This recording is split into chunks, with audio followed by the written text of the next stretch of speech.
Greetings everyone and welcome to another Murders at Karlov Manor draft. And this pack has actually many decent first picks, nothing too strong though. You could just try, or I could just try, the Lost in the Maze. I don't think this works in every kind of blue deck, but it can be pretty good in those tempo focused ones like blue-white for instance. Surveillance Monitor is one of the good collect evidence payoffs.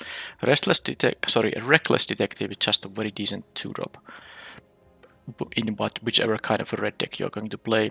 Tunnel Tipster and the Extract Confession are cards I wouldn't mind first picking, or the Slice from the Shadows. Maybe not this so much, I like the Extract slightly more. Museum Nightwatch is good white card. Detective's Satchel is really nice of course, but it is 2 colors, I wouldn't first pick that. I don't know, maybe I will try the Lost in the Maze. I want to see if I can make it work. I'd ideally be blue-white, but of course white is very overdrafted. Well, maybe not overdrafted, but it's always contested.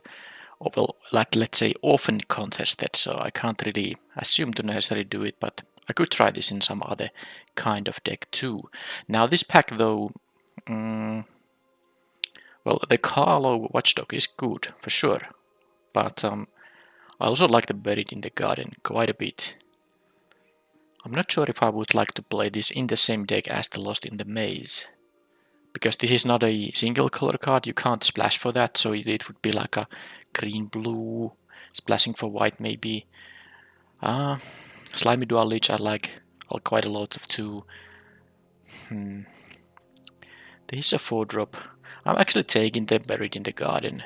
Let's see what is open after that, because I could also do some kind of a multicolor thing. I haven't really drafted those unless I've been forced to do that thanks to having some miserable experiences during the draft, so that I didn't find 2 colors and I had to splash for some nonsense. Anyhow, here I'm just taking, I mean I could take the second copy of Lost in the Maze, but I don't think this is so good in multiples anyway.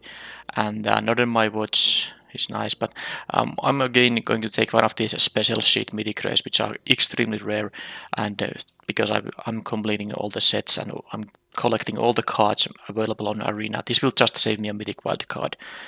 So I'm gonna take this. The next set will have a mythic rare sheet which has about 30 additional mythic rares. This is of course quite unplayable in limited. The next set is gonna have a bonus sheet which features 30 mythic rares. That's 4 times that is 120 mythic wildcards that you need to spend for them, unless you can pick those in drafts. And I don't know how common they are in drafts either. So I'm going to just focus cards that are mythic rare, but not from the main set, because these can't be opened from the store packs. This only can be found from limited events. Anyway, that was a long explanation of why I did the rare drafting here. And here I have somewhat unexciting pack actually. I'm not even sure if I can do the green here. Cornered Crook is nice. The tracker is fine. There's nothing blue here to go with the Lost in the Maze. The Masquerade is okay. It's not amazing, and I'm not taking it as my first black card. I just took the tracker because I have the Buried in the Garden. I can still be green-white. I probably have to abandon that Lost in the Maze because blue isn't really open, and this is double blue. You have to have main color blue to play that card. Here I have options between Nervous Gardener and the Hard-Hitting Question. Now this would work with the multicolor thing, but I might just be green-white, period. I don't really have a reason to go 5 color or 4 color or 3 color here so far. So I like the 1 mana removal here. And let's hope white green will be open. Well, it's not. There isn't on the job. But to play this card you have to have a lot of early drops or token making. I have none of that yet. There's Juggler, another Dual Leech. Is this gonna be another draft where I have to go to black because it's the only open color? I'm not taking the Juggler because it's also red, and red isn't open here. I really don't want to take the Automaton here when there's an actually very good card. I have to take what I think is the best card in the pack, not counting the 2 color card. Alright, well, I don't really want to go black-red in every draft, but I can't really pick any other cards than black or red. I'm not taking the reasonable doubt here. That said, the Moro is quite nice, so I'm happy to take that after picking the Dual Lich, even though they don't kind of synergize. Well, I guess they do for as long as you don't, for as long as you don't turn this thing face up. Alright, so I could take the Creeper, but I think red is open here, much more than green, so I have to stick to red. I just had a red-black deck, didn't I? Or was it? I'm not even sure. I like the concealed weapon, but I actually need just a 2-drop here, so I'm gonna take that. And for some reason there's a Museum Nightwatch still in this pack. What is happening in this draft? This Museum Nightwatch is really nice card, actually. There is also an Extract, a Confession, which I think I'm gonna take because I took these black cards. But if that wasn't here, this would be a slam pick here, and I would be happy about it. But yeah, let's take the black thing. And I actually was secretly hoping for this. I didn't even consider it that unlikely for this first Dual Lich I saw to come back to me. And now that I got it, I have a pretty much of a game plan. And here I could... Alright, I could still take the Defenestrated Phantom here. Although the Chases On is quite good with this too. Yeah, I guess... I don't know. I don't know if I should be white or red-black. I'll take the Assailant here anyway. I don't think I'm gonna main deck that guy. Alright, well, I'm getting a good black card here. The Homicide Investigator is very nice. And it's a 2-drop, which I definitely need here right now. I would be happy to get the Clandestine Meddler back.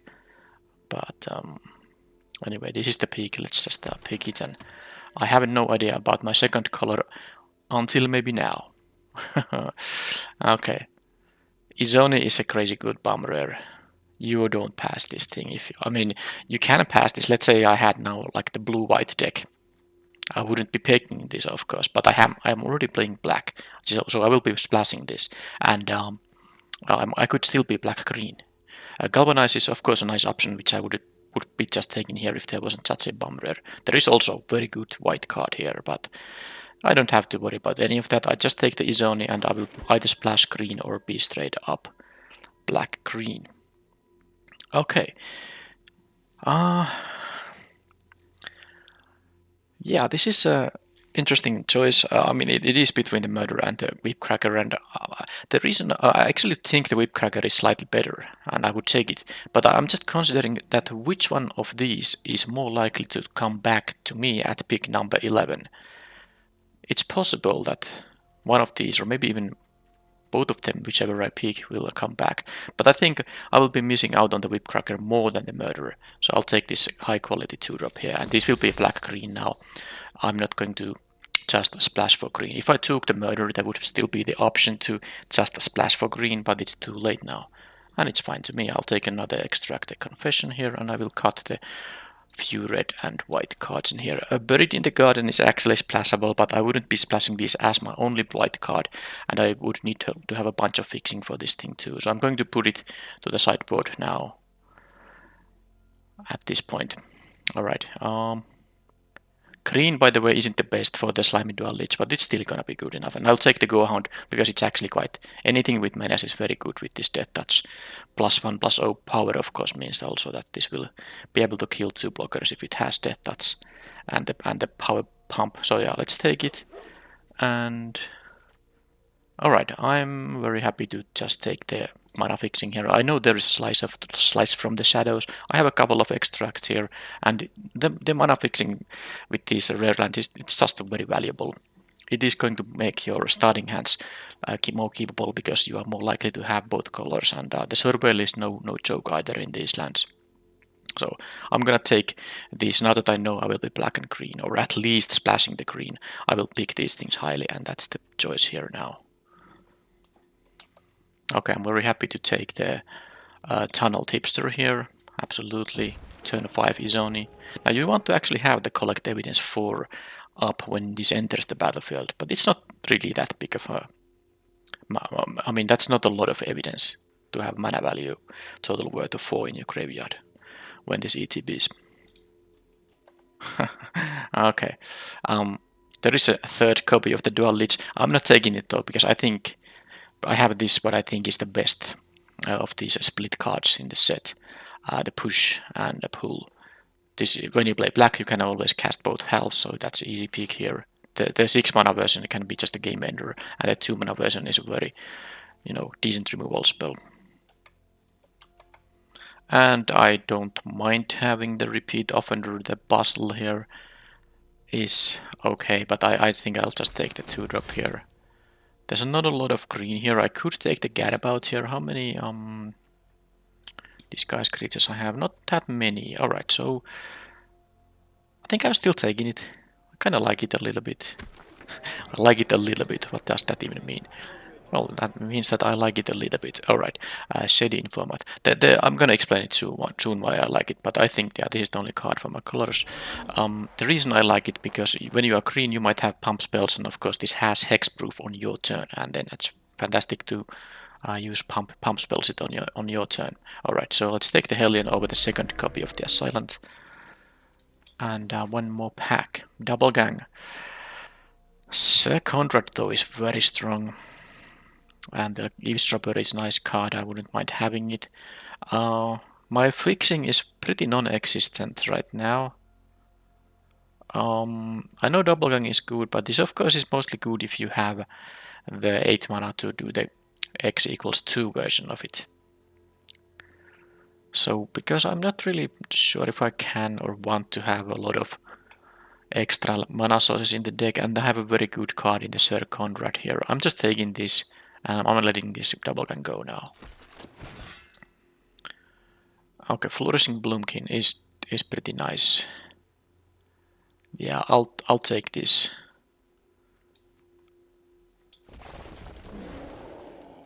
And another Crow Whipcracker. By the way, I did not get the Murder back, but Murder is quite decent card still, so it's not really a surprise that it didn't come back. But I have seen some pretty late Murders go in the draft sometimes, but I'm extremely happy to get this high quality 2-drop here. And I'm not splashing for the white. I could do the Buried in the Garden, but I think I do have enough removal. Although what I'm gonna pick here, like this Automat and the Laundry. Let's keep the option open about the splash actually. If I get a Nervous Gardener to fetch planes or the Escape Tunnel or something, I could still do it. I'm gonna pick it now, at least it's 20 gems, but that pack didn't really have anything too exciting for me. How many creatures I have? At 16. I could take now the Fanatical Strength. I've passed a couple of them, and now that I have the Gadabout, the other options are the Savior, the Hellion, the Stalker, Toxin Analysis, which I wouldn't take over the Fanatical Strength. I'll take this +3/+3 pump spell right now, and here I don't care about this stuff too much. I'll take a Mythic Rare now, just to complete the collection. These I can open from the store packs, or rather the packs I win from drafts. But I'm still saving on a Mythic Rare wildcard, perhaps. Maybe not. It's 40 gems at least. Alright, Case of the Trampled Garden. Macabre Reconstruction. I'll try this. I've had it a few times. It's not always gonna be good, but sometimes it can be the card that allows you to keep pushing through. It's not that hard to solve, and it's very, very good when you have solved it, but sometimes the 3 mana 2 counters distributed among 1 or 2 creatures is a bit, how do you say, a bit low impact effect for the mana, and the fact that you have to pay the sorcery speed. I'll take another Moro here though. I think I have enough playables with only 1 land. This is now 23. There are 23 spells here in the deck, and then I can pick up something. This won't be a multi-P deck. I know I have a couple, at least these Confessions. I don't know if there's anything else. Well, there's Izoni for Collect Evidence, but do I need a 4-drop? Oh, cancel this. I'll take it still. It's the only card for my colors. Yeah, I have a couple of Dual Leeches. These are not actually that great in this deck, but I'll live. Okay, the Scoundrel I think I prefer over the Multipede. I have a bunch of disguise creatures, which makes this, work still. And it can always pump itself. It is better when you can pump other creatures, but when nothing else is there to get pumped, you can target the leech itself, and it will attack as a 3/4 Death Toucher. Okay, Couple more. No, one more. Stalker, that's a playable card.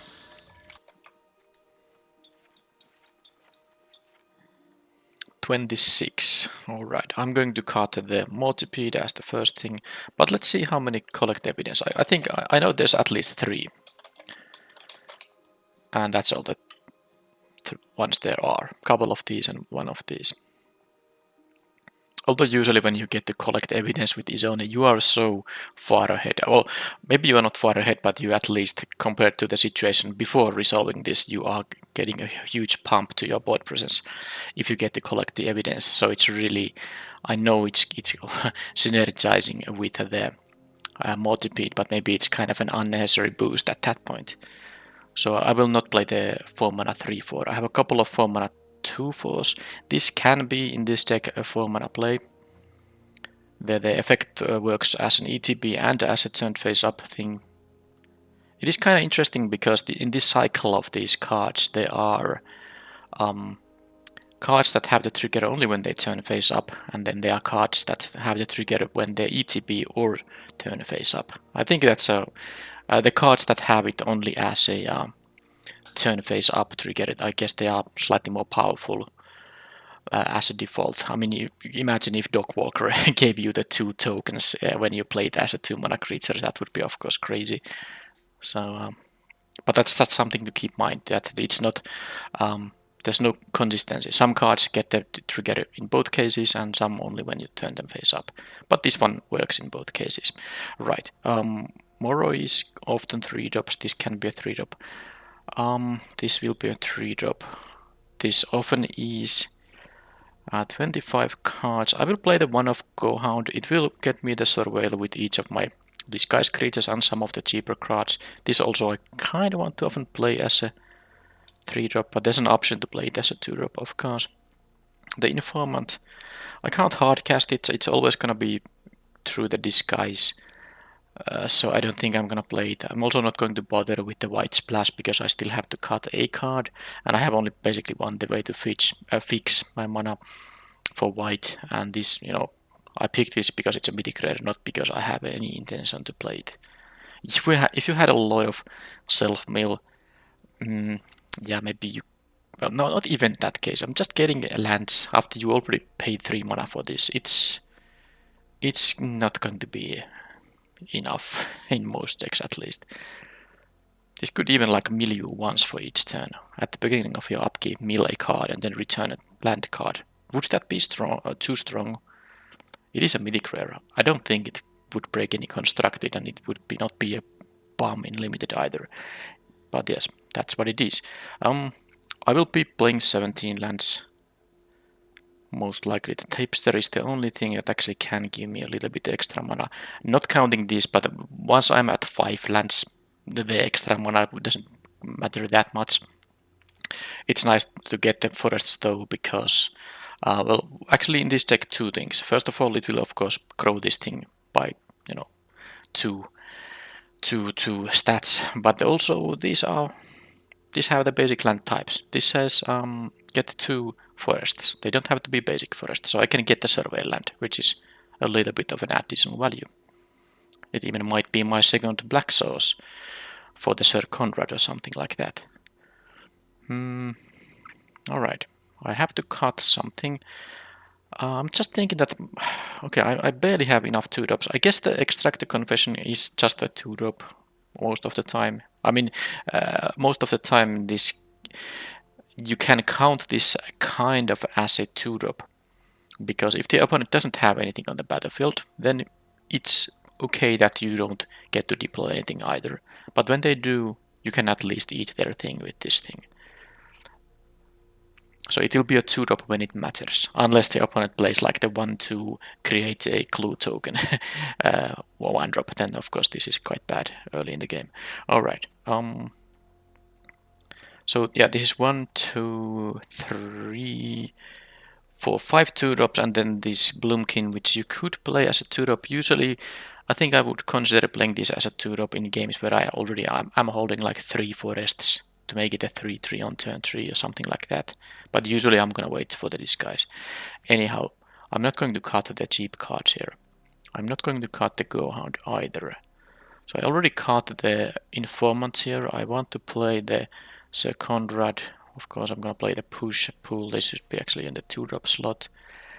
Gadabout is nice. Well, also because I have the case of the Trampled Garden. Ally Assailant is actually... well, I don't know. I like the fact that you can play it as a 3-3. It will ET be tapped, of course, but it will be a good attacker or blocker against early disguise creatures because the stats, allow it to do that. The motto is in some games will be 4 drops when I don't care about the 3 life I'm losing. I like the Stalker. I like the Scoundrel also because I can just play it as a 4 drop. And I like this, given that I don't have that much top end in here, I like the 6 mana, 6/7 turning face up thing here.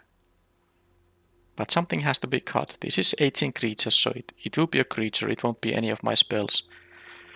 So I'm leaning towards the Assailant. I want to try the Gadabout.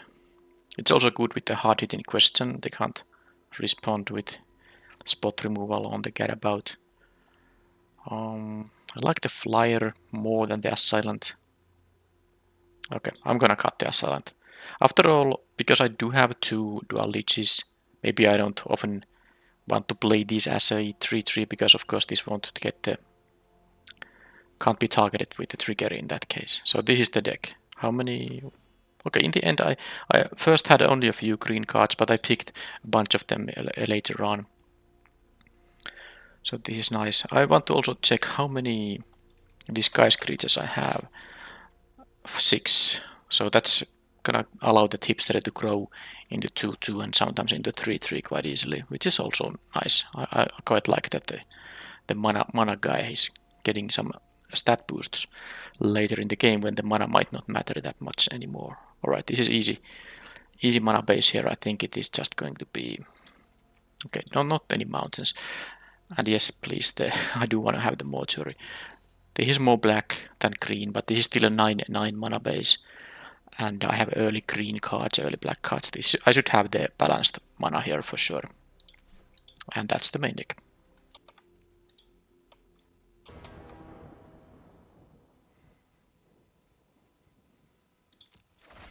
On the play, great hand. I won't be playing this as a 2-drop. This can... okay, the opponent is mulliganing to 5. I mean, this can get a token, but I will just play this as a 2-drop, of course, if that's my only option, because this will be better as a disguise creature here. Absolutely.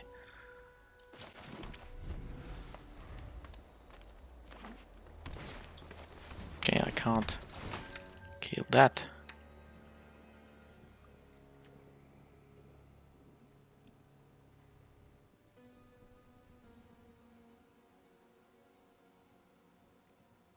There's like a very slight negative synergy between the case of the Trampled Garden and the Slimy Dual Lich, but I can live with that.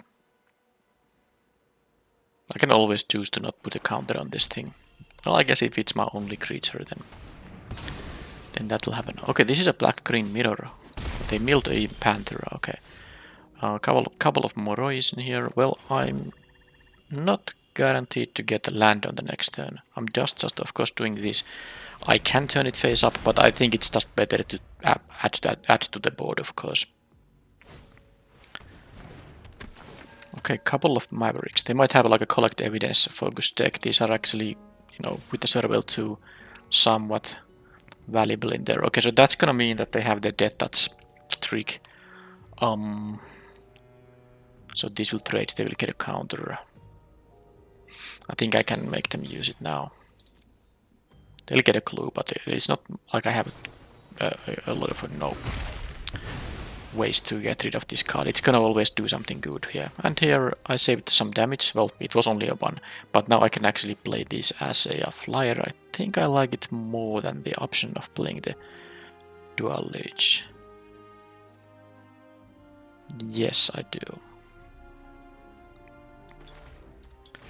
Just a 4-power flyer. Now they can make this into a 2/2, but be my guest, I will have a 2/4 to block it. Face down card, alright. So this won't be able to target the Moroi, so I won't of course be... Well, I'm gonna play this, but there's no reason playing it pre-combat. Yes, I will wait my 5th land drop so I can play the tipster and this thing face down on the same turn. Well, I mean, maybe I will play this on the next turn if I don't draw the 5th one, but at least for this turn the dual lich was better, and if I get an untapped land, that will be a very good turn on the next turn. So they're gonna have another one of these toxin analysis. I wonder what this is. Because I try to kill this. Now they can have just a +3/+3 and trample, of course, too. Or they can have the +2/+0 and return a thing, but it would be risky. I don't think that's it. I don't think that's necessarily it. Although I guess it could be also Headsight Alibi, and in that case I should block these. Alright, I'm gonna expect it's another toxin analysis. Let them do that thing. It was a fanatical strength. That's also fine.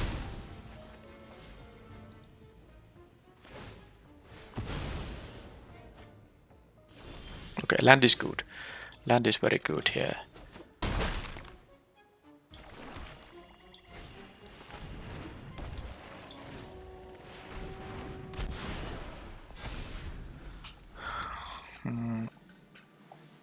Okay, so this will be a 4/4 on the next turn. If I get to untap it, untap with it.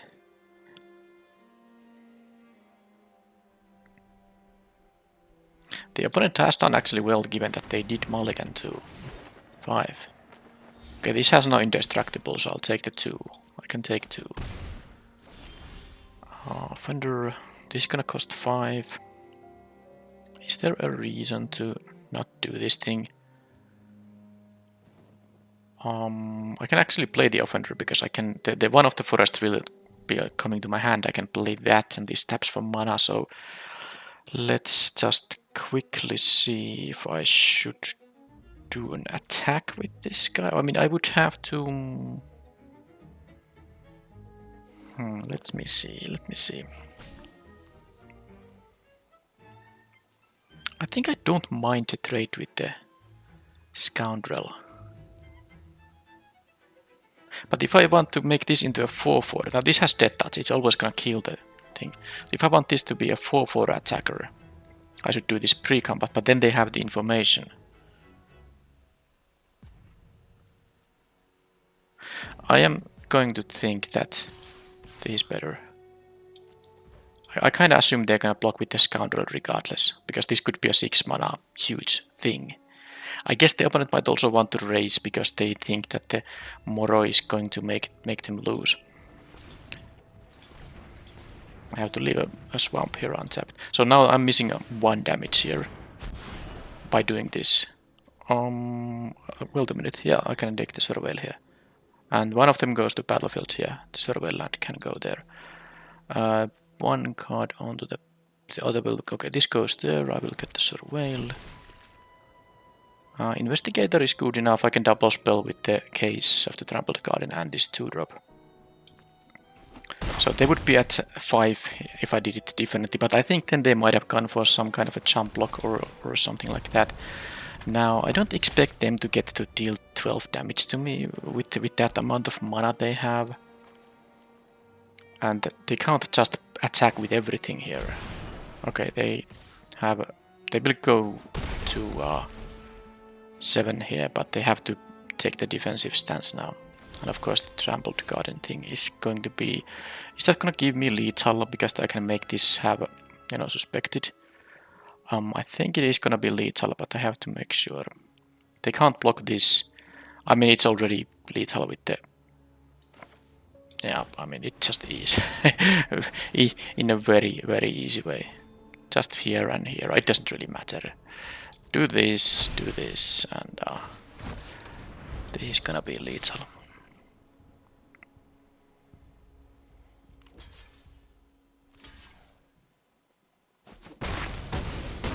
But this is opponent mulliganing to 5, and this was a tight game. They drew the stuff they needed. Now I will need to keep in mind the toxin analysis and the fanatical strength. and they have a Scoundrel and a Basilica Stalker. Alright, extract a confession. They're gonna get something good with that when they collect evidence. I have fairly low amount of sideboardable things. I have like a little bit fine-tuning if I prefer a 3-4 over something, or if I prefer the informant. And I think this is still a card you wouldn't mind sideboarding against decks that have, you know, high value targets that, you know, die when they get dealt 2 damage. This definitely is not such a deck, so I'm not going to have it in this matchup. Then there's another 5-drop, which I don't think is gonna matter. They have this flyer, they have this Death Toucher. This Death Toucher, there's no reason to play this expensive thing. The Multipede, I still like the Dual Leech more. They are silent. Now, I think this is going to be... I have only 3 detectives, so the hat is not good. So I'm gonna have this same deck.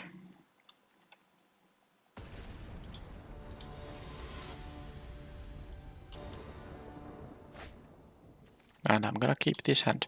I could actually have a turn 3 Moroi, assuming that Hipster survives, of course. But I might wanna have the counter on here, and I guess I will not lose life when I do it via the disguise thing. Alright, if the Moroi dies, that's already collect 4 evidence for the Izoni. And if the Tipster survives, I might have a turn 5 Izoni. They went this way, so they will ramp a little bit. Okay then. Okay, that's a lot of lands, but I also have the Izoni here, so that's gonna give me a lot of stuff. But let's see if the Moroi is gonna survive. I can't have mana for this on the next turn anyway. Okay, so it is interesting because this is the better one, but I'm actually going to sack the Moroi because I want to have a turn 5 Izoni, but more importantly, I want to have evidence 4 here. Alright, I drew all lands but one Izoni. I'm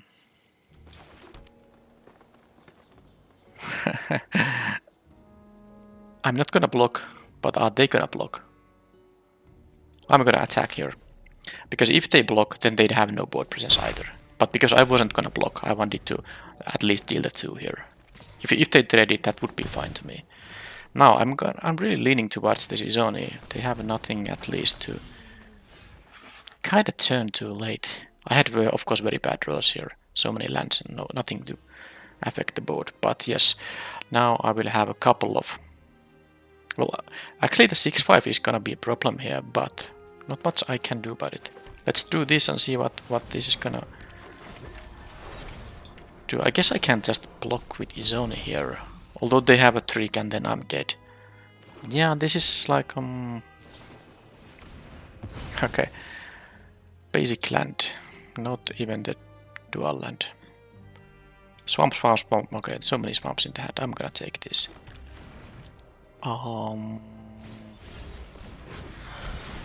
Yeah, with these draws, it's not gonna be easy now.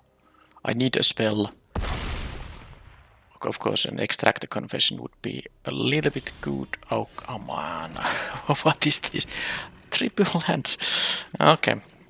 I think I've lost the game. I mean, I can't really... Even though I got these 2-2-1s, it's not enough when I got nothing else going on. This doesn't trigger off tokens, so... I mean, this is gonna be the give indestructible to a target creature. Yeah, I guess the best thing I can do is do like this and this here, because I want the tipster to die, so I get my clue. Token dying doesn't trigger the investigator. Okay, it was that. Well, I got this thing dealt with. Which was it? Anything relevant? Well, another stalker. I don't mind that. Okay, they keep drawing gas. Of course, I need my extract confession too. Okay, that was... I got the extract confession, but did I have to have this land too? This is now what? 8, 11. Alright. The flyer is going to kill me. There's no play here. I mean, This is just not gonna work. Crazy. The opponent must have wondering, am I splashing for another color? No, I'm not. I'm simply not drawing any spells there. Okay, so they have a couple of those 3/4 flyers. I should be in a normal game able to raise, be in a position to raise. It was just me not having anything that made it so that they had no trouble winning. I still think this is fine. There's no real reason to change anything. Let's curve out here this time.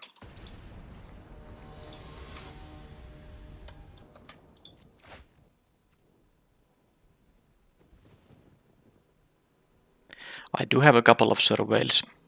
I'm actually going to keep it because this is a fine hand if I get a forest, and both these will help me with the surveils.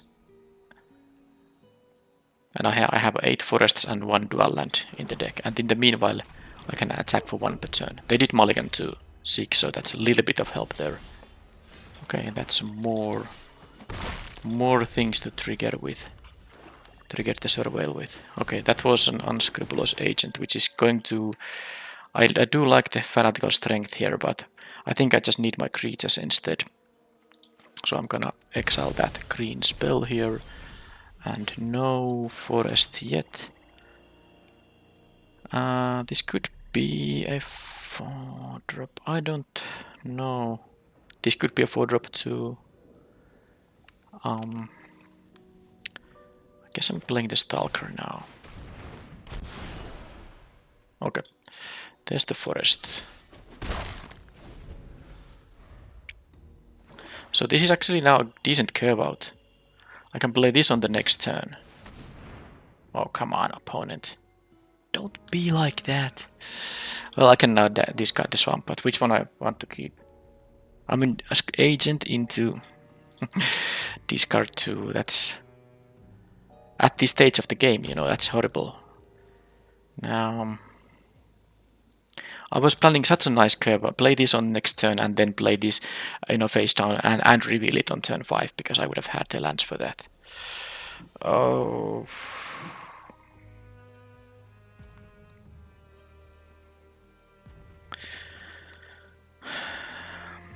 Both of them are good. I think I'm gonna have the Moroi here.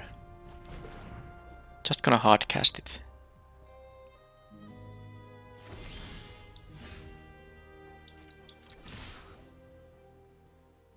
I miss out on the surveil, but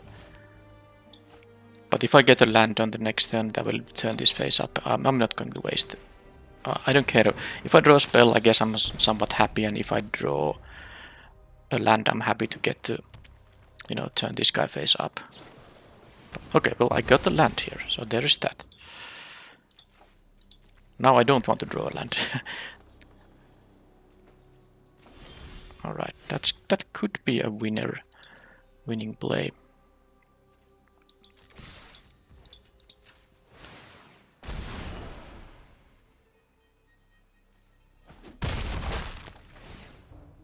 Surveil into a...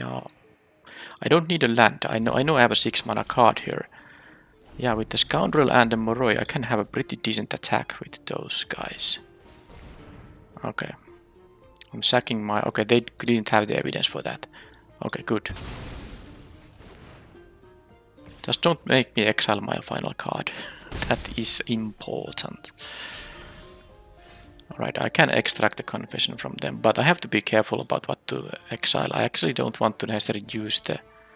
Well, let's surveil now first. Hopefully this is gonna work.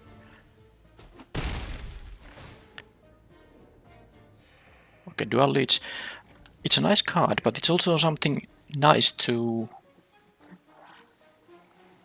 I don't know though. It is a nice card to draw. Okay, I am not in a hurry with the push-pull, so I'm going to draw that thing. And I guess if they kill this, that's enough evidence for the extract the confession if I need it. And if they don't kill it, well, I will win the game. With the flyer.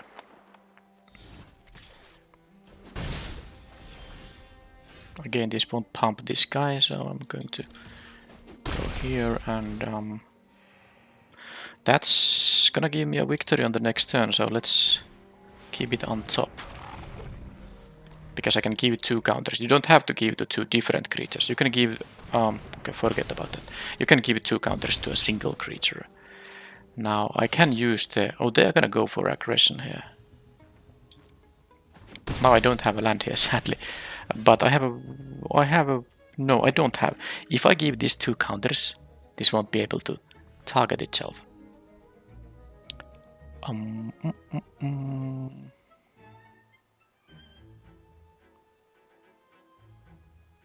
Now I'm just winning with the push and pull. As long as I don't have to discard or exile it from my hand. The opponent is going to... Now the thing I'm actually thinking about this is that I won't get the death touch for this going forward. I don't think it's gonna matter.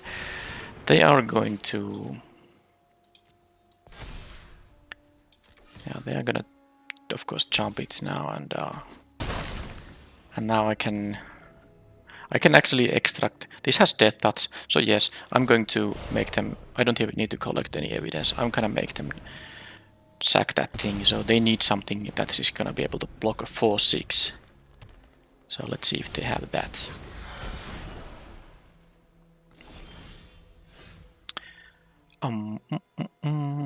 This is interesting. Because I can wait until they are going to play something that can actually block it. Now they just jump block it. I don't need to extract the confession right now. So, because they are gonna...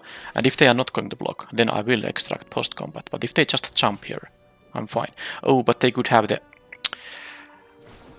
I just forgot the existence of that card. But I guess it doesn't matter. They got extra life, but the pool, once I draw a land, will win the game unless I have to actually... Unless they have another one of these confiscations. But yeah, I made a little bit of a mistake there. Because I knew they had this in their deck. But this should be now game over. They have no mana here. I'm gonna take my own things. Because it will, if I take from their graveyard, they will trigger that thing here. 7 is going to be... Yeah, this is fine. I lose 3 life, but that doesn't matter. And now I can get... This is exact. They got some life, of course, from the toxin analysis. It keeps also lifelink. Alright. If I would have stopped for a while and think what they could have... Because I know they had a 2/2 with 2 mana open against my 4/6, which means that the +3/+3 isn't that good. I mean, I guess they could save their creatures with that. But if I had thought for a while that, hey, this toxin analysis is a thing, then I would have done this pre-combat.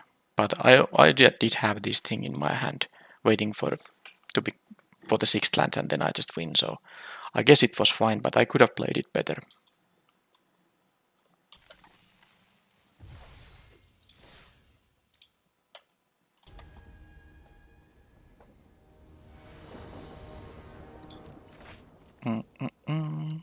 I'll keep this 5-lander. I can maybe get a surveil out of the Moroi here. And it's nice to be on the play with the 1/1 menace guy. I can deal a few points of damage, which can, in tight games, matter quite a bit. Alright, they're gonna have a clue. Clue in there. They can solve this if they have 3 or more artifacts. Okay. That's a good 2-drop for sure.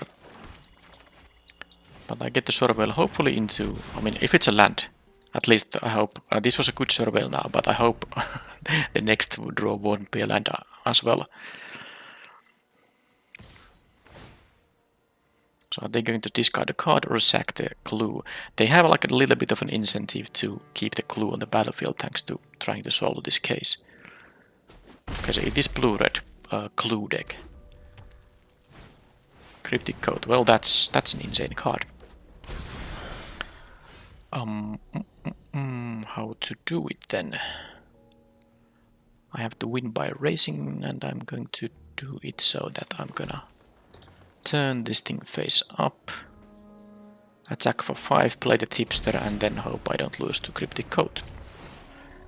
And Another good surveil here.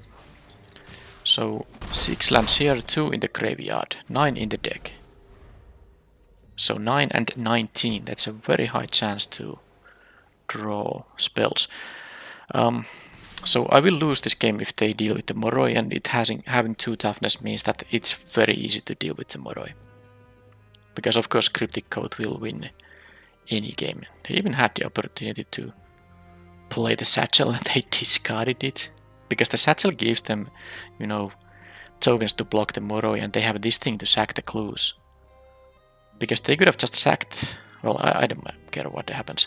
Because they could have sacked this clue and then play this post-combat. And then, you know, tap it for a 1-1. By the way, I still drew a land. What the heck? Okay.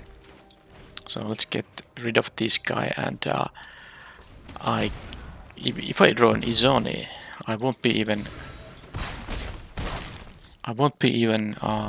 be able to collect evidence. And now they can actually make a... they have a third color. They can now make a 4/4. I mean, I think I was in this game. If I know I kept the 5-lander, but I surveyed 2 lands in the graveyard. I still drew these lands. I guess I have drawn a total of 2 lands only, so it's not that bad. I have had 4 draw steps. That has been 2 spells and 2 lands. It's pretty normal. But I need to get a bit luckier. Right, Homicide Investigator then.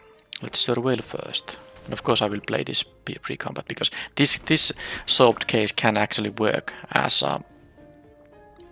I guess I have to do that. It works at instant speed, so they can make this into a 4/4 flyer, and then they can make the other one too. And I'm going to kinda lose here. This will deal 3, this will be dealing 2. But if they don't block, they don't have to block with the flyer. Oh, they actually have a win on the next turn, because they don't have to block. Is that my only chance? Because if I don't attack with the Moroi... Because they can attack with 2 4/4s in the air, and I will lose if I don't leave the Moroi to block. But how am I ever winning if I don't kind of force it? So I'm going to put some stops here just to make it so that I kinda have something. So I'm threatening a pump spell here, so it's too risky for them to not block. That's my idea. But they could actually take 6, go to 1, activate one of these end of my turn, and one of them on their turn. It won't have summoning sickness or anything, of course. So I get a clue here. Sadly, oh, if I was a smarter guy, jeez, how stupid am I? I'm really stupid. I didn't have to attack with the tipster. I would have actually been able to get the clue, the draw here, and play the Hellion. It doesn't help that I'm stupid. It doesn't help at all. Alright. Now I don't have a way to win. Unless the extra... I get 2 draws here thanks to... Okay, now I have to actually block the detective, otherwise I'll die. Okay, they don't... Well, I know what I'm drawing, so I'm not gonna crack the clue. So, if I get a extract a confession, I might do... I don't know about this anymore, but I would have a Rift Burst Hellion here. I don't think it matters too much, though. Because, you know... they have these blockers. They wouldn't take a disguised creature here. So now I can play this face down, and... This would be a scenario where I need to play this face up. But, yeah. I don't have mana to turn it face up. I'm 1 mana short, actually. Because this taps for mana, but only for 1. If I play this face down, I will have 5 mana after playing the land. So, I can't get a blocker for the flyer. Which means that I have to now, of course, attack with in a way that allows me to get a clue, and then I need to draw the extra extract a confession to kill the 4/4, and then I will need blocker still for the 3. This will put me to 1, so I need to block both of these guys. So how does it work then? If I leave the investigator, they might just take the 1 here. And if I attack with the investigator, they might just block with the O3, and I don't lose a creature here. So I guess I need to get somehow lucky. I will attack with these guys, and I forgot to put the stops. Yeah, I mean, all I needed to do there to make them block is to do this, put the stops there. So if I have priorities during combat, they know that I might have a pump spell. I was such a fool. I mean, there was a low chance to win, but there was a chance, I guess. Get the clue. They blocked the gap with the gadgeteer. Anyway, this is fine. I don't need to waste time. But this was one of the situations where the opponent knew that because I didn't have I automatically passed priority during combat. They knew I have nothing. They can take the damage. And I don't think these colors can really do face down damage. There is a drain effect, but it costs 9 total to play the disguised creature and turn it face up, which costs 6. Anyhow, this was a safe way for them to take the damage. They might have blocked. They still might have just blocked with the detective on the 2/2 and take the 1 here for me to not to get the clue. And remember, I need to crack the clue and draw a specific card. And I need them to not have anything on their turn. So it was a very low chance, of course. I don't know if I have anything particular to battle that deck. So I just have to hope I will draw better. The informant killing something that has only 2 toughness seems like not even that necessary. Most of their guys have more than 2, even the 2-drop here. This only triggers when you cast an artifact spell, but I guess they have some cryptic code, the satchel. Alright.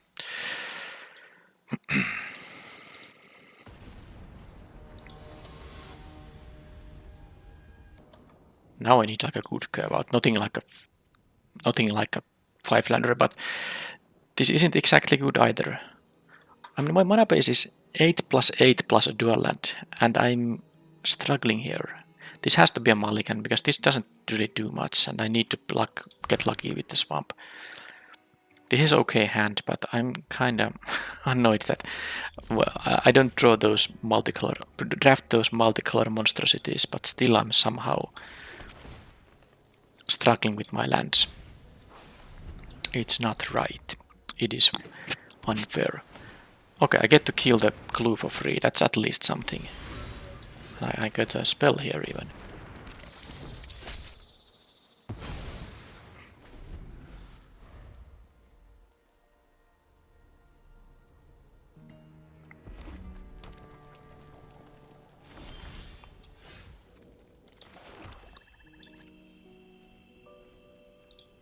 I'm gonna bluff now.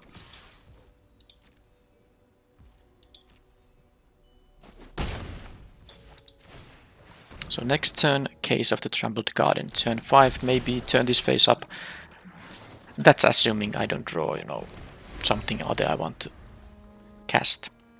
So even if I draw 2 lands back to back, I have at least plays to make here. Disguise creature. Alright, well that is a good play to make, but I actually prefer to keep attacking here. I'm gonna deal 7, so they don't have a good block now here. Sadly, I don't quite get to solve this case, but I might be able to do it on the next turn. But let's see what kind of interaction they are holding.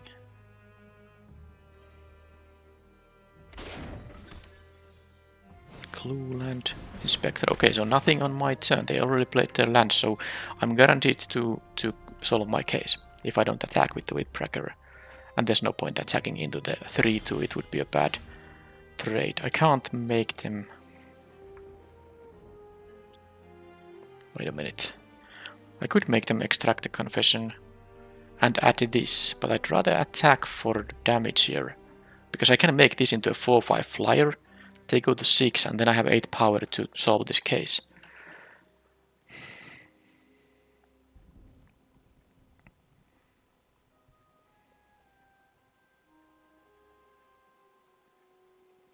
But getting more board presence is quite nice too.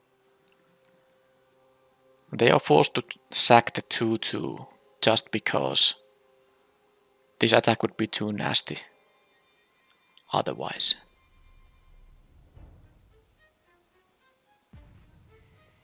But I guess I can always make them sack on the next turn. Unless this is like a dog walker or something annoying. I have one timeout. This is a tough one. Make them go to 6 or add to the board. In both cases I will be solving this case.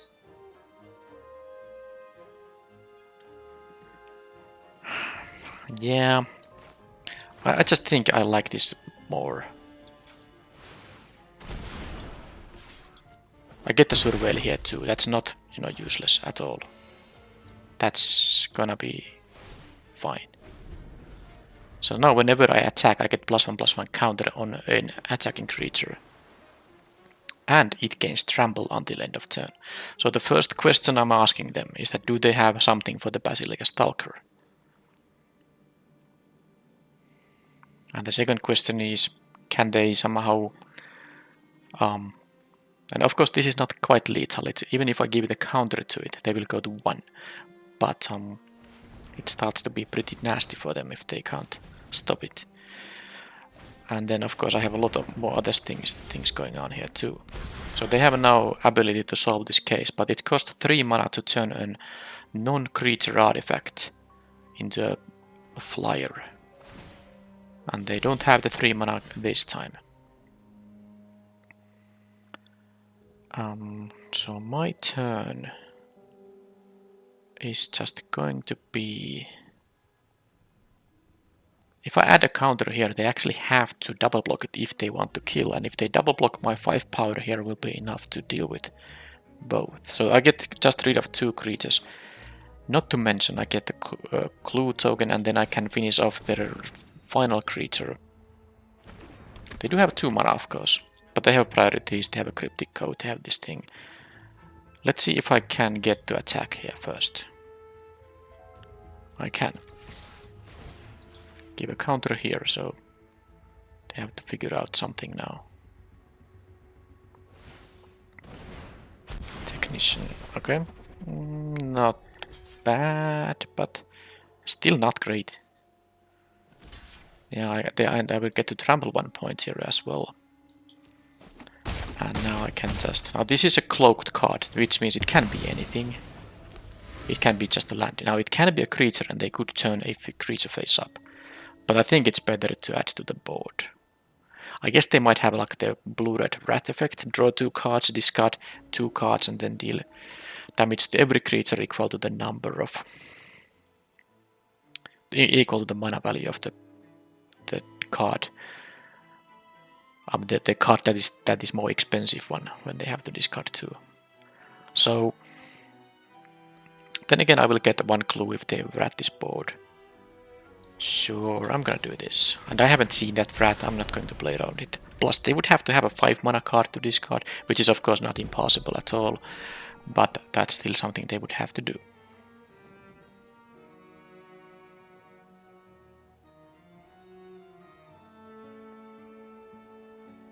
They can now make this into a 4/4, but... Or even the cryptic code, it's possible to do that too. Non-creature artifact. It'll be a 0/0 with 4 counters and half flying. Okay, this is a non-creature artifact too, by the way. The Scene of the Crime is an artifact land, but they had... Well, this is going to be over now. Do I have to show them the Extract the Confession? Well, they will know about this anyway, so I might as well, This will be trampling with 7 power, so this is going to be lethal. They have to block with the cracker. Yeah, this is fine. This will be a 7 power trampler now when I turn it face up, thanks to drawing the land there. I could have used this, but it doesn't really matter.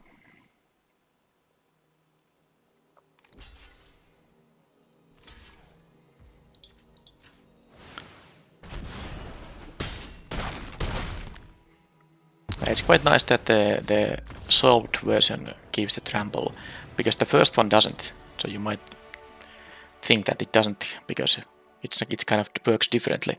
First you get the counters, no trample, then you get the counter and trample for one attacker. So, no problem with the Cryptic Code here because they played it. I mean, sometimes you just play it as a 3 mana 3/2 when you can't push through and when you can't start returning it to your hand and replaying it. It is a card that wins the late game or wins the long game, but it's not the card that immediately allows you to win unless you are already in a good shape in the racing situation, because of course a 3 mana 3/2 can't be blocked. You would always play that card in limited. That's a really good evasive creature. So anything different here? I don't have the green sorcery that does kill and make them sacrifice a flyer artifact or an enchantment. That would be, of course, a fantastic card to sideboard in. I don't really think I still am gonna splash for this. I don't have the fixing for it. So I'm just using the same deck, I think. Any reason to play the Assailant? I don't think so.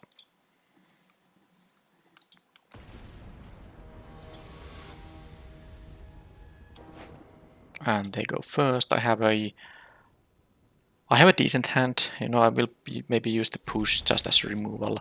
And I have a lot of creatures in the deck, I think 17, so I'm going to get enough creatures to, you know, be able to use the hard hit in question. Already have the Riftburst Hellion here, of course. No 2-drop, but it's fine. They might have to draw a card and investigate the deuce.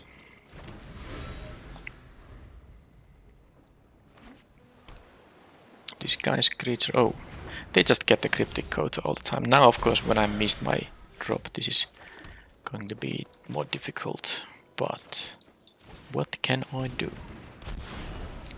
And if this is a creature they can turn face up, it will still remain unblockable. That would be bad. Well, I'm allowed to lose the Cryptic Code in 2 out of 3 games when they had it in every game. Of course, I haven't lost any. I do have some way to, you know, maybe still turn the race if they don't have like a great curve out here, because I have the hard hit in question for mana efficient removal. I have the Case of the Trampled Garden and the Fanatical Strength, and I now got the second swamp for the Sir Conrad too, which is nice. It can deal a bunch of damage to the opponent. So,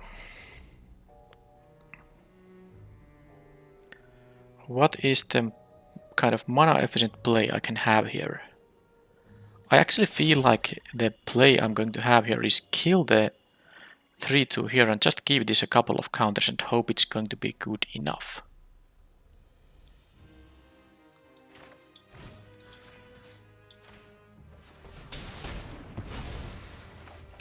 Because I won't be winning any kind of a prolonged game here. I have to hope that they don't have a removal on this guy. Because on the next turn I can solve the case here. Because I can play the Sir Conrad. I guess if this dies, you know, doesn't get bounced but dies, it goes to my graveyard and then I can maybe use the push/pull.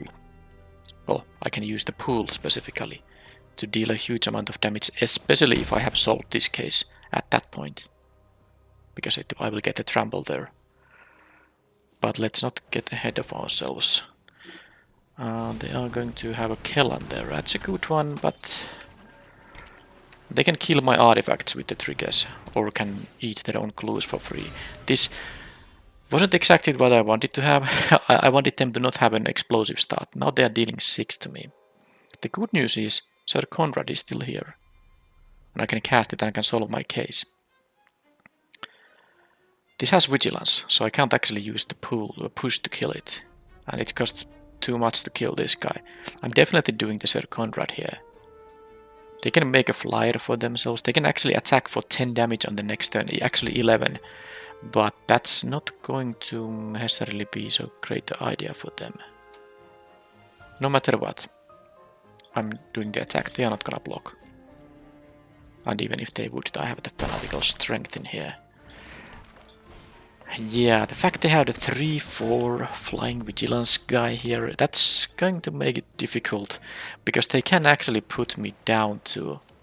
If they want to, they can put me down to 3, and then this Cryptic Goat guy is going to be lethal. And that of course means that I have to use the push just to kill the unblockable guy.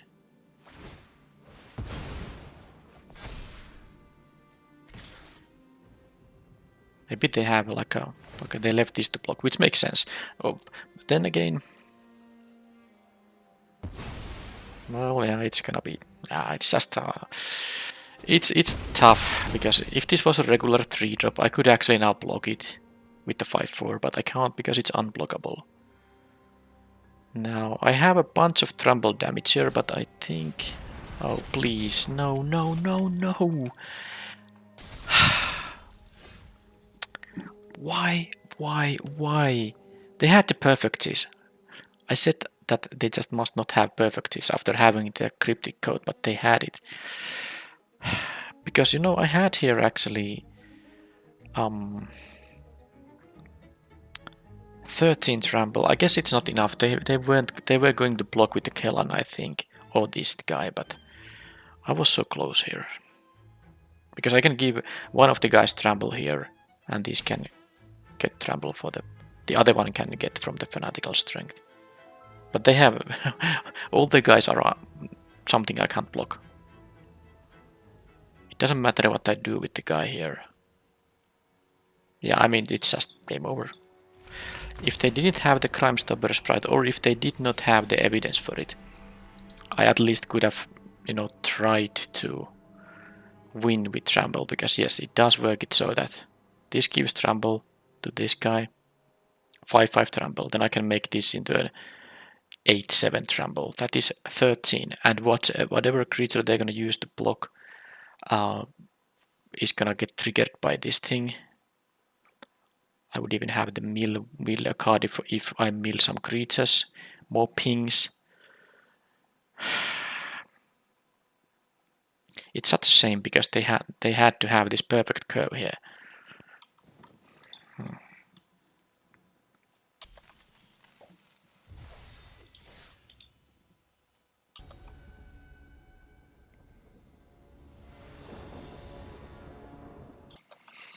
I'm on the draw, and my good mana base deck is just keeping mocking me. Imagine if this was a forest swamp starting hand. It would be really good. Now I can play the tipster and play the gadabout, and if I don't draw the black mana anytime soon, I might even draw more black cards, although I have more black cards in the deck, I think, yes. But I have a tipster, it's a great 2-drop. If I draw a swamp, this is a great hand. I'm just not gonna mulligan here all the time. Mulliganing is such a drawback. This doesn't need much. It needs one of the 9 cards in the deck that allows me to cast my black spells. There it is. I'm maybe even extracting the confession. Well, no, actually, because next turn I can do... No, I can't. I have only 1 black. Having 4 mana on the next turn actually doesn't matter. I'm not gonna let them rummage here. Let's just sack that guy. If I knew I have a swamp on the next turn, then yeah, tipster makes sense because I can double spell black things. Okay, they play a 3 mana 2/2. That doesn't do anything. And now I can just play the gadabout, which actually isn't that great. Actually, what I'm choosing here is the investigator. And why, if you ask, it's because I have so many green sources, but I can only cast 1 black spell per turn, and I have these black cards in my hand, so I'd rather play it. If they kill it, I get the clue still. And I could even consider the trade here, but not really. I'm taking 2 here. I'd rather trade my other creatures so that I keep getting the clues from the investigator.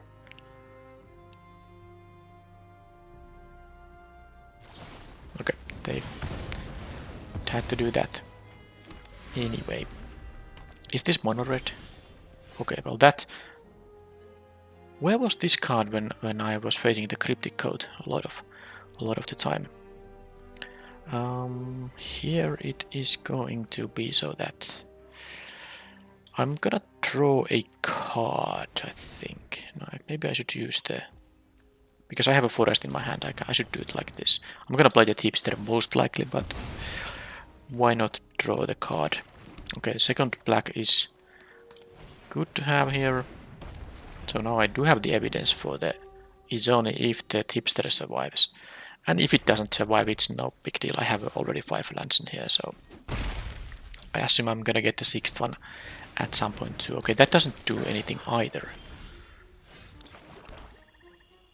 I'm not going to collect the evidence for this, but yeah, okay, let's just do this.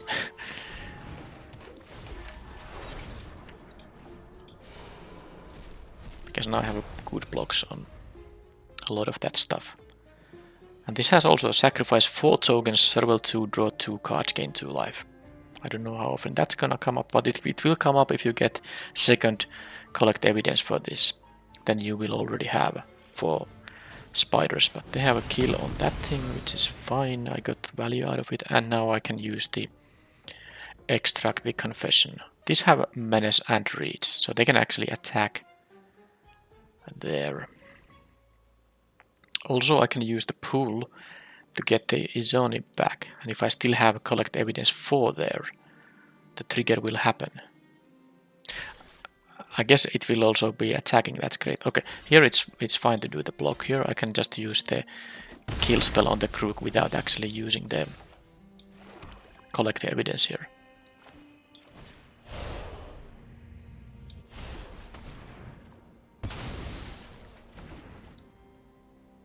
And then I play the Gadabout. Alright, because this thing of course returns the creature and makes them attack. So I could get 2 triggers out of Izoni, but that would mean I would need to have a lot of evidence in the graveyard for the double trigger to actually happen, but it is something to keep in mind. I can of course get stuff from their graveyard. If they play a problematic artifact, I can use this to kill it. Okay, multiple orangutans. So if this was a 4/4, it's actually... So they rather make this into a... Okay, they have a kill spell on it. So they'd rather make this into a 4/4 than draw a card. Sure, be my guest. So I can do this face down to get the counter here. And turn it face up in the same turn cycle. This has menace, so I will be attacking.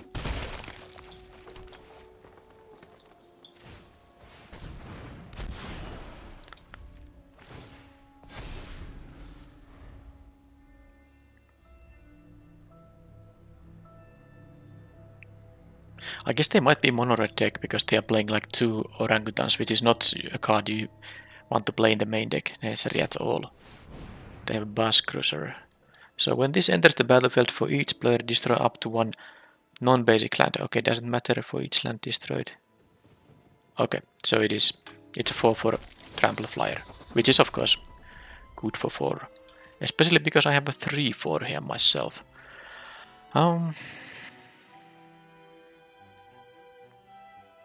Kind of want to keep it as a surprise now. I don't want them to know. Also, this thing actually has reach, so I was supposed to...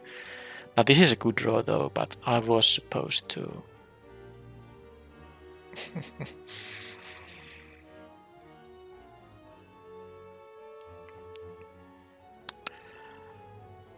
I was supposed to, you know...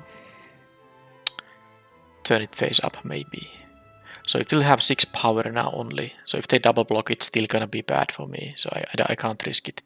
Yeah, the reach guy can block it also. So let them attack. I guess I'm going to try to pick up the Bus Crusher or something. Or maybe...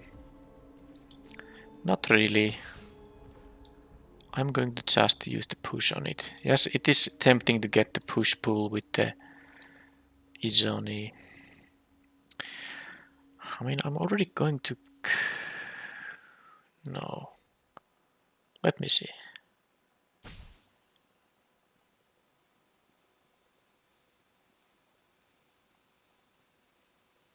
Okay, I'm not going to kill this with... It's tough though.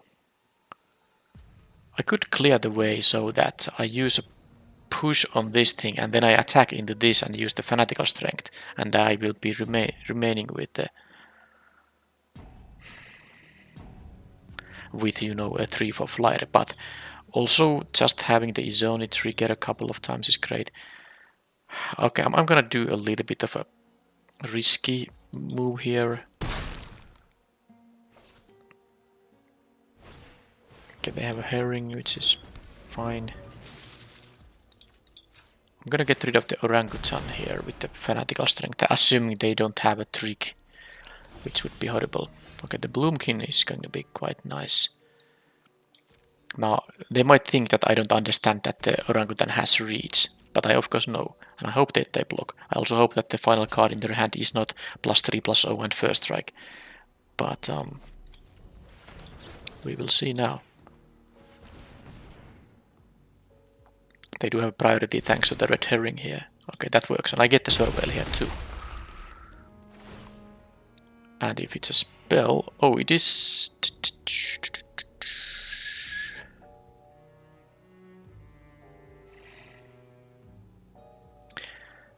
I think I'm gonna keep it. It's good enough. I'm gonna keep it. I could mill it for more evidence. I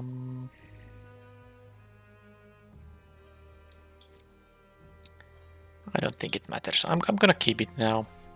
And I will play this thing face down. I won't have mana to turn it face up, but at least this becomes now a 3/3, which is quite nice. Now I have the opportunity to play very safely and kill the Boss Crusher now.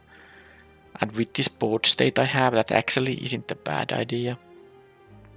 But I should be able to take 4 here too. And I can even have this as a jump blocker. This has also reach. Now this thing has trample though, so jump blocking isn't that effective.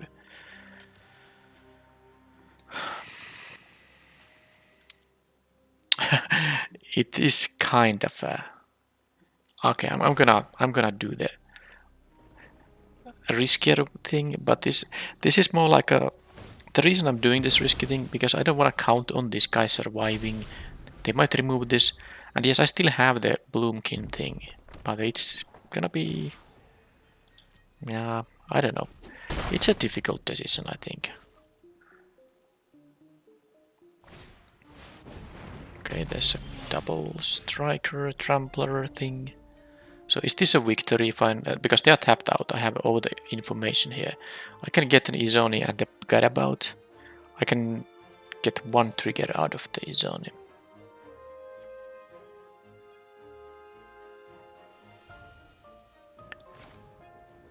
I can even play this post combat if I tap this guy.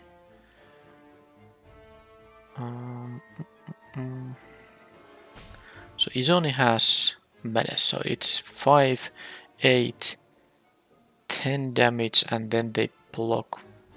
So it's almost lethal, but not quite. I'm still gonna go for it. I don't think they have anything interesting now. Izoni and the... Oh, but I forgot the Gadabout. This is lethal, right? Because I forgot the Gadabout here. Yes, I will... Oh, I forgot. I can't do it twice, because of course the card itself goes to graveyard. I'm still having... Oh, okay, this is insane. This is lethal, by the way. But... You know, I can't do it twice. Alright. But with the Gadabout, this is lethal now. I forgot this. I get this 4/4. I mean 4 power attacker as well. They can block one of these guys, and they can't block the... Yeah, this is now unblockable. 10, and then, you know, the 3 other will be... I mean, was this even lethal without the Gadabout? I was thinking about tapping this for mana, but if I just attack with it, because this is now menace, fly, menace, that's 10 damage they can't block at all. And then I have... No, I was actually wrong. If I didn't attack with the Gadabout, they could block the tipster. And then this would go through, but they would only be taking 2 from it. So yes, I needed to be able to attack with the Gadabout here. Of course I got these blockers and all. Although both of these trample. Anyhow, that's that. And Monored, any reason to play the Informant here? 2 toughness creatures, few of them here. Do I have artifacts? I don't think with this color combination. No, I have no artifacts other than the clues I might generate. Do I generate clues with this investigator? I do. So I think the informant has like a little bit of a reason to be in the deck. I think it's going to be maybe better than the gadabout, so I'm gonna do it. And that's that.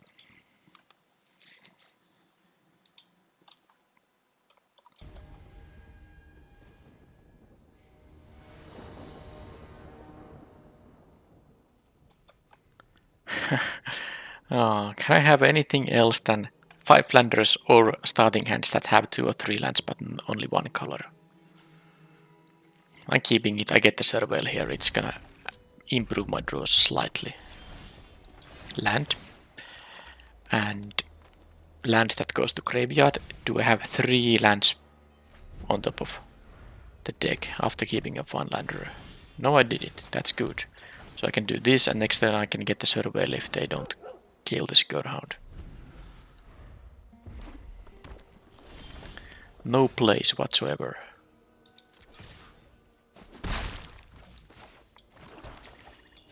By the way, there's no point doing this surveilling pre-combat, because if they actually want to prevent the surveil from happening, then they would actually kill this in response, and I would miss out on the damage. So I'd rather first do the damage and then make them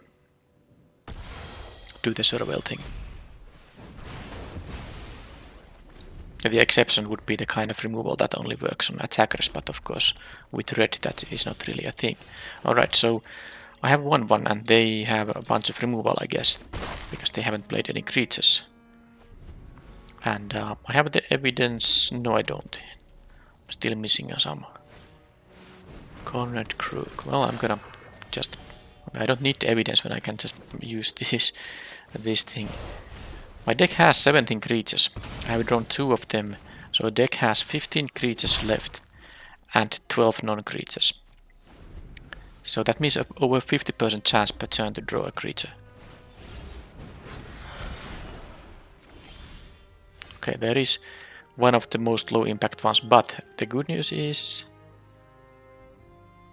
now this is a mistake. This could actually be the top making thing, and they can actually trade with the Gorehound. I was supposed to do this pre-combat, because now I might miss the surveil. Okay, I didn't miss it, but I should be more careful.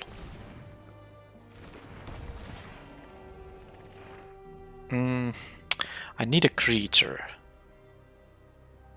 The strength is good, especially against their burn-based removal, so I think I'm keeping it, because I'm not in a rush here. But mostly because I saw a bunch of burn spells from them. And I wanted to have a good counter on them. And if this is a big thing, I can push it if they attack with that. Alright, red herring, okay. No blocks. Well, I can still push it, regardless of them turning it face up or not. And I guess I have to do that. There's not much else to do with my mana.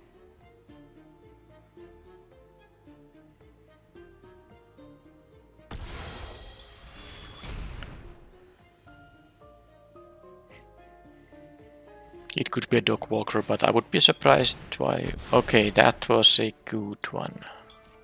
I didn't expect that to happen. Okay. Well, that's rather nasty. I wasted my card, and their 2/2 became a 5/2. Alright, well, that's good for them, I think. I still am in the game if I have a good draws, but that did decrease my chances, of course. That kills a token. They have no tokens. And I don't get the surveil out of this. Do I just want to double block that guy? I can just block with the Crawl Whip Cracker, I guess. Oh, actually, I can kill this guy. Yes. Okay, this is what I'm gonna do. Because I have the Fanatical Strength, I can use the hard hitting question to deal with this guy. I still have the mana to play to both play the to both play pay for the ward cost and still have mana for the strength.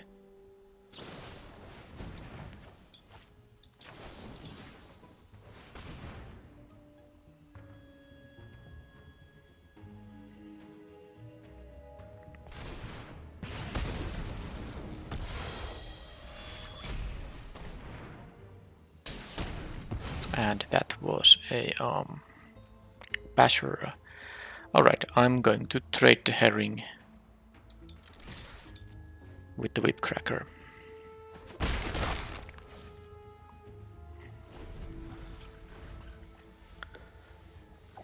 Alright, so now both of us are kinda top decking, but they do have 2 cards which both could be spells. And if they kill the whip cracker, I'm gonna go down to 6, so of course I could have left these guys to block just to... I kinda wanted to keep out the race, but of course now I got dealt 5 damage. Well, how about that?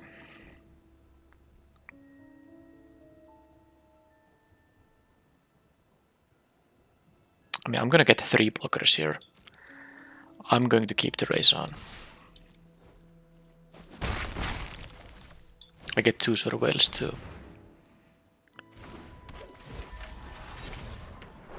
There's no shortage of evidence here now. Just get the scoundrel.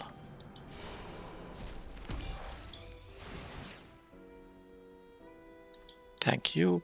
And Moroi, I can... Yeah, it's good. I can have the 5 mana version of it without losing anything. And do they have a kill on this Izoni? Because this gets the attack trigger to Crime Novelist. No, they did not. So this is gonna be the end for them. Most likely. I guess this is a red deck and I am at 6. There's always a possibility of some weird kind of a damage output happening all of a sudden, because... Well, I think I have a lethal attack here though. I actually have 10 power of menace creatures. Okay, but now they do have 2 blockers for that. So there's no point attacking with the go. No, if I attack with everything, no, they can double block the Izoni. That's not even great because I don't get to kill both of their things. I'm still going to attack with the Izoni though, because I want the trigger happening again. So I think I just want to leave these blockers this time, because this is not a lethal attack. I can make them go to 4, but I have the Moroi coming, and this is better to... It's better just to do this.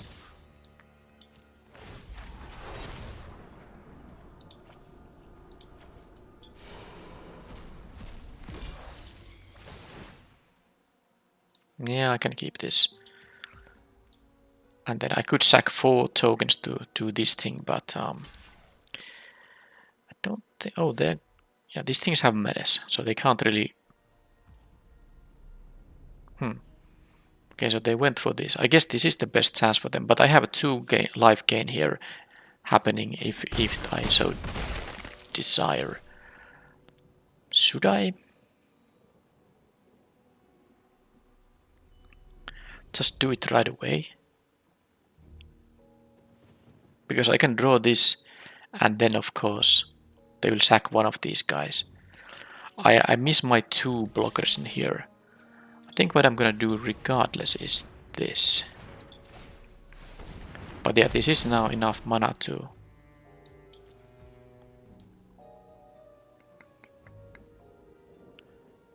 I mean, I can make them sack... They would sack the Novelist. That can be like another basher, but this is... No, they can actually... No, I'm not gonna do it now. I don't think sacking 2 of my untapped things is going to be a good idea, just to be able to use the confession for which they can sack the Novelist. So this could be a double striking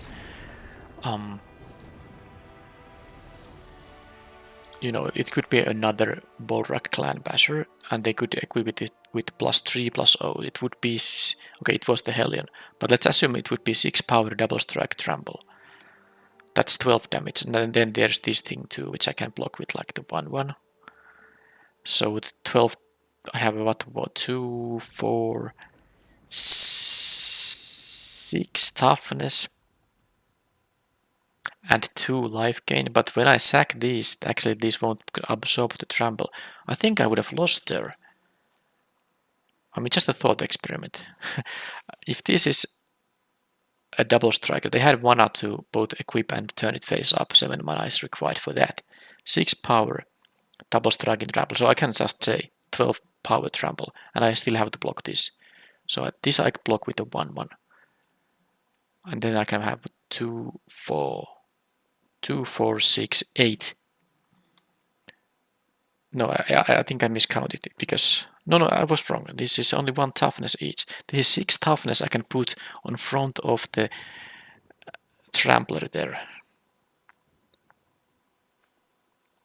And if it has 12 power effectively with double strike, I would exactly lose. I could gain 2 life by sacking 4 tokens, but 2 of them are these. I mean, I will remove 2 toughness from the equation, so it's ±0. So I would have to draw some good instant here. Okay, well, that's just all. I guess there's the surveil 2 before draw 2, but there was a chance I lose that game still, if that was the double strike trampler. Alright, it was the same about the second match against the blue-red splash green deck. They had a nice deck, of course, but I think this deck was quite good because it had good stuff. I had maybe my mana draws weren't the greatest given how reliable this deck looks like, but I had basically the enough early game, enough removal, a bomb, and quality creatures. Multiple of them good uncommons. This deck had the chance to go to 3-0, but at least I got the 2 match wins, which is the kind of result you can be happy about. Alright, but black-green, it wasn't really a collect evidence deck, graveyard focus deck. Black-green has a bunch of that stuff, but it was a very nice deck regardless. I will see you in the next video. Thank you for watching, and bye bye.